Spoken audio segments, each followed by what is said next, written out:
Dios te bendiga. Qué bueno que te conectas con nuestra escuela bíblica. Estamos a punto de iniciar, así que busca lápiz y papel para que puedas tomar notas de lo que Dios tiene para ti hoy. Y es para mí un gran privilegio que el Señor me haya escogido para compartir con ustedes parte de su palabra. Antes de iniciar, oremos. Amante Padre Celestial, te damos gracias por esta oportunidad que tú nos brindas de venir a compartir tu palabra, Señor. Pon en nosotros corazones receptivos para que tu palabra llegue a nosotros tal cual tú la envías. Y que todo lo que aprendamos hoy, Señor, sea para glorificar tu nombre y usarla en nuestro diario vivir, Señor. Que tu palabra sea hecha viva en nuestras vidas, Señor. Te agradecemos y te bendecimos en el nombre de Jesús. Amén. El texto bíblico que vamos a tratar hoy está en Josué, capítulo 3, del 3 al 5, y en los versículos 14 al 17, y el capítulo 4, del 21 al 24. Estaré leyendo en la versión Reina Valera 1960. La verdad central de esta enseñanza nos muestra el ingreso de Israel a la tierra prometida y nos enseña que Dios guía y bendice al pueblo cuando le obedece. Nos enseña el conocimiento de los eventos que ocurrieron cuando el pueblo de Israel ingresó a la tierra prometida y su disposición de responder las oportunidades que Dios le presenta. El tema que trataremos esta noche es una continuación de lo que nuestra hermana Helen Collins iniciara el lunes pasado, cuando hablaba de los preparativos para entrar en la tierra prometida. En mi caso, les hablaré de la entrada de Israel a la tierra prometida.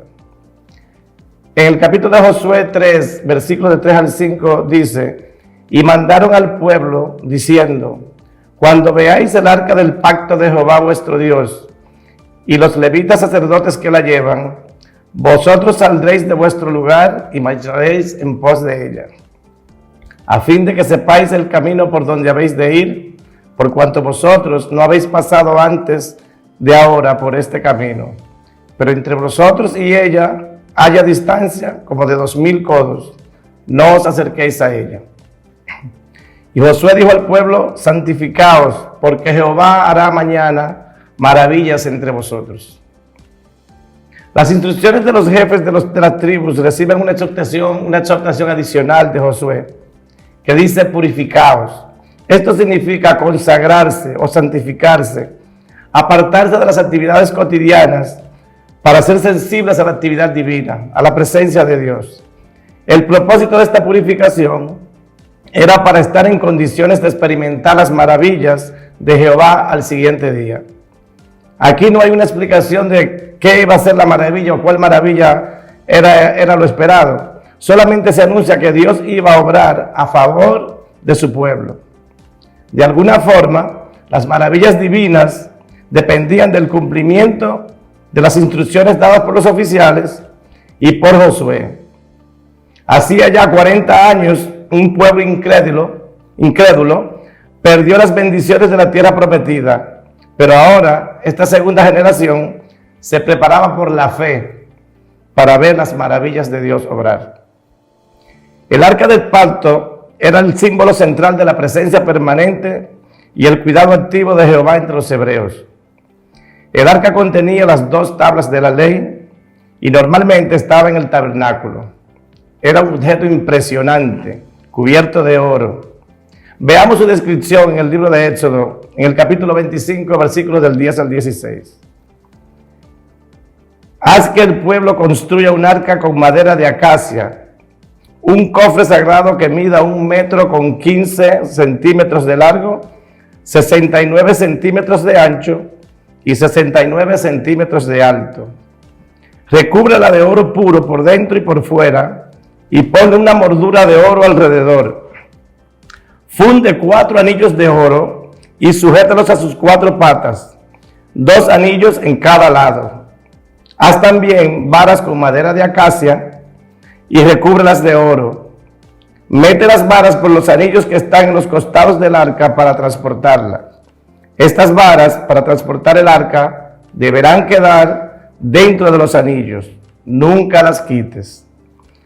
Cuando el arca esté terminada, pon dentro de ella las tablas de piedra, las tablas grabadas con las condiciones del pacto que te entregué. Solo los hombres consagrados al servicio de Jehová podrían llevarla, es decir, los sacerdotes y los levitas. En Josué capítulo 3, del versículo 1 al 13, podemos ver las instrucciones dadas por Dios para cruzar el Jordán. El relato empieza en el lugar de Sitín, ubicado como a 13 kilómetros del río Jordán.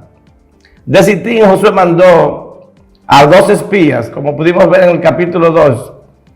Al recibir el informe del orientador de los espías, Josué movió al pueblo de Israel más cerca al río. Josué se levantó muy de mañana. Mientras durante la noche los hebreos escucharon el sonido del río y al amanecer ven cómo el agua llena sus bordes. La pregunta es, ¿cómo van a cruzar el río? Luego en los versículos del 14 al 17 de Josué nos relata: y aconteció cuando partió el pueblo de sus tiendas para pasar el Jordán, con los sacerdotes delante del pueblo llevando el arca del pacto, cuando los que llevaban el arca entraron en el Jordán y los pies de los sacerdotes que llevaban el arca fueron mojados a la orilla del agua, porque el Jordán suele desbordarse por todas sus orillas todo el tiempo durante la siega. Las aguas que venían de arriba se detuvieron como en un montón bien lejos de la ciudad de Adán, que está al lado de Zaretán, y las que descendían al mar de Arabá, al mar salado, se acabaron y fueron divididas. Y el pueblo pasó en dirección a Jericó. Mas los sacerdotes que llevaban el arca del pacto de Jehová estuvieron en seco, firmes en medio del Jordán, hasta que todo el pueblo hubo acabado de pasar el Jordán y todo Israel pasó. En el paso del río Jordán, los detalles de la detención de las aguas del Jordán son asombrosos. En la estación de la siega, al comienzo del verano, antes de que ocurriera la congelación de la nieve en el monte Hermón, ubicado como a 26 kilómetros de Jericó, y a que hay ciertos fenómenos físicos que podrían explicar esta escena tan anormal de que las aguas se pararan y el río se secara, no se puede contestar la pregunta ¿por qué ahora? O ¿por qué aquí? Solo la fe puede contestar a estas preguntas, dando testimonio a la experiencia sagrada de los hebreos. La respuesta era simple: Jehová había hecho una gran maravilla. Se calcula que entre 30 a 50 kilómetros del río se secaron. Lo que Josué había prometido a los hebreos se había cumplido, había ocurrido. Por lo tanto, los sacerdotes estuvieron en seco, firmes en medio del Jordán. Más adelante vemos en el capítulo 4 algunas instrucciones muy específicas que Jehová le da a Josué cuando le dice: cuando toda la gente hubo acabado de pasar el Jordán, Jehová habló a Josué diciendo: tomad del pueblo 12 hombres, uno de cada tribu, y mandadlos diciendo: tomad de aquí de en medio del Jordán, del lugar donde están firmes los pies de los sacerdotes, 12 piedras, las cuales pasaréis con vosotros y levantadlas en el lugar donde habéis de pasar la noche. Entonces Josué llamó a los 12 hombres, a los cuales él había designado de entre los hijos de Israel, uno de cada tribu, y les dijo Josué: pasad delante del arca de Jehová, vuestro Dios, a la mitad del Jordán, y cada uno de vosotros tome una piedra sobre su hombro, conforme al número de las tribus de los hijos de Israel, para que esto sea señal entre vosotros, y cuando vuestros hijos preguntaren a sus padres mañana diciendo: ¿qué significan estas piedras?, les responderéis que las aguas del Jordán fueron divididas delante del arca del pacto de Jehová cuando ella pasó el Jordán.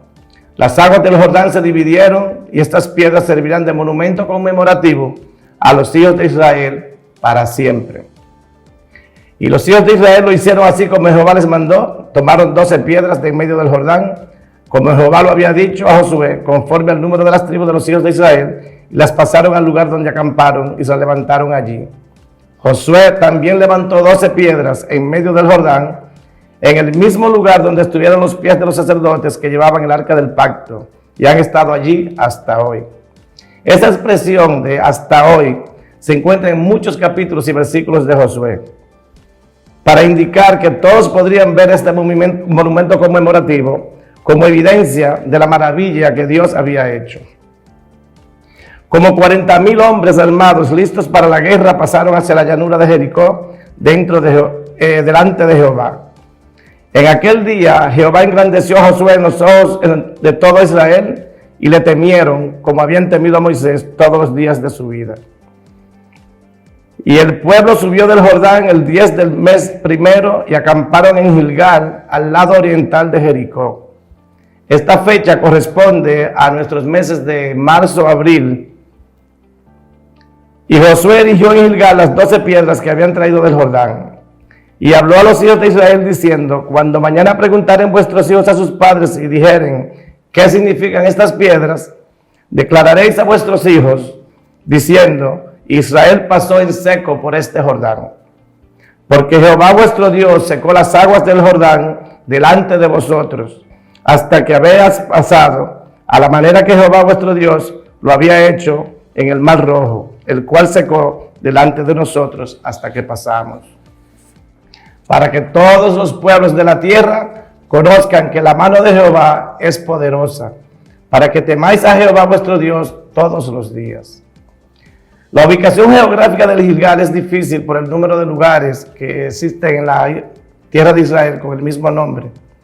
La palabra Gilgal significa círculo, y el lugar representa la ubicación del primer culto de adoración de parte de los hebreos en Palestina, la tierra prometida. Como base de nuestro aprendizaje, podemos ver que en las instrucciones para cruzar el Jordán, en Josué 3, los hebreos van a empezar una nueva etapa en su desarrollo como un pueblo. Pronto van a construir sus casas y a establecer sus comunidades, viviendo en una tierra abundante y amplia. Habían muchas cosas absolutamente nuevas, como los oficiales le dijeron: vosotros no habéis pasado antes por este camino. El arca iba a dirigir al pueblo de Dios por un camino seguro en esta nueva etapa de su existencia como verdadero pueblo de Dios. Ningún hombre iba a recibir la gloria del éxito de esta aventura, sino Jehová. Durante 3 días los líderes de las tribus fueron por el campamento instruyendo al pueblo. Al ingresar a Canaán, se describe una procesión que cumple fielmente las instrucciones dadas. El espíritu de pionero y conquistador corría en la sangre de cada hebreo, porque hoy era un nuevo comienzo para el pueblo de Dios. Como un símbolo, el arca declara que Dios mismo iba delante de Israel, abriendo paso y conquistando terreno. Luego en Josué 5, capítulo del 10 al 12, podemos ver la declaración de la Pascua, la celebración de la Pascua, perdón. Los hebreos salieron del Jordán el 10 del mes primero y renovaron la celebración de la Pascua el 14 del mes primero, 4 días más tarde. Los hebreos ya estaban en las llanuras de Jericó esperando su primera confrontación con los cananeos. Las instrucciones para celebrar la Pascua fueron dadas por Moisés. Esta comida de Pascua era el rito más importante para conmemorar la liberación de Egipto. El día después de la celebración de la Pascua, los hebreos comenzaron a comer del fruto de la tierra, en este caso de la tierra de Canaán, la tierra prometida. Ese mismo día la provisión de maná cesó. Durante 40 años, esta sustancia, cuyo sabor era como galletas con miel, según se describe en Éxodo 16:31, había sido la dieta básica de los hebreos. De aquí en adelante tenían que vivir del fruto de la tierra de Canaán. Para concluir, Dios instruyó a Israel para que edificaran monumentos memoriales como un recurso para recordar a los padres la responsabilidad de enseñar a sus hijos acerca de Dios. Por la obediencia a Dios, Josué y los hebreos hacen su primer campamento en la tierra prometida. En obediencia cruzan el río Jordán en seco. En obediencia se preparan para la batalla. En obediencia construyen un monumento memorial con las 12 piedras tomadas del medio del río Jordán. Este memorial tiene 3 propósitos: recordar a los cananeos el poder de Jehová, aumentar la fe en Jehová para sus próximas confrontaciones y educar a las futuras generaciones acerca de los hechos maravillosos de Dios. Es importante destacar que para este tiempo que el pueblo de Israel entraba a la tierra prometida, no tenían la bendición que tenemos los cristianos de hoy, de poder vivir llenos del Espíritu Santo de Dios. el que recibimos después de la resurrección de Jesucristo, nuestro Señor. Y como dice la palabra, nuestro cuerpo es el templo del Espíritu Santo, por lo que tenemos que ser obedientes a Dios, así como fueron de obedientes los hebreos con todas las instrucciones que se les dio al cruzar el Jordán. Escudriñar su palabra y mantenernos limpios de corazón, santificándonos en todo momento. Es nuestra responsabilidad mantener ese templo del Espíritu Santo, que es nuestro cuerpo, puro, limpio y sin manchas, alejados de las cosas de este mundo y manteniendo nuestra vista fija en Jesucristo, el consumador de nuestra fe. Es la actitud de obediencia continua la que nos permitirá disfrutar de las grandes bendiciones que Dios tiene para los que le aman, le siguen y le obedecen. En conclusión, los hechos de Dios son parte de la vida de su pueblo y deben ser recordados y compartidos con las nuevas generaciones. Seamos obedientes, hermanos, obedientes a nuestro Dios siempre, y de seguro siempre disfrutaremos de sus maravillas. Muchas gracias, que Dios le bendiga. Oremos.